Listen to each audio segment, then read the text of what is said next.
வணக்கம் மக்களே, நான் தான் உங்கள் மாடி தோட்டம். நம்ம பேஜை சப்ஸ்கிரைப் பண்ணாங்க, சப்ஸ்கிரைப் பண்ணிவிட்டு இந்த வீடியோ பிடிச்சிருந்தா ஒரு சின்ன லைக் மட்டும் கொடுத்துருங்க மக்களே. என்ன அந்த விஷயம் அப்படின்னா, இந்த வாழை மரம் கேள்விப்பட்டிருப்பீங்க பார்த்தீங்களா?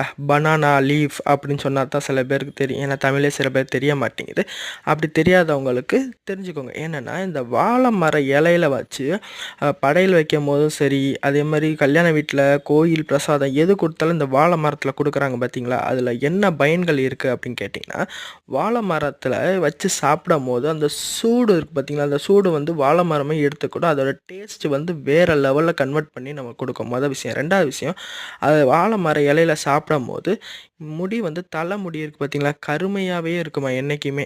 அதில் அவ்வளோ சீக்கிரமாக வெள்ளை முடி வராது. கிராமத்து ஆளுங்க முக்கால்வாசி பேருக்கு அது வரமாட்டேங்குது. அதுதான் காரணம், மெயின் ரீசன். 3வது ரீசன் வந்து என்னன்னு கேட்டிங்கன்னா, இந்த தீக்காயம் பட்டவங்களுக்கு வாழை மர இலையில வந்து அதை மேலே வச்சு மூடும்போது வேகமாக குணமாகுதா மக்களே. நன்றி.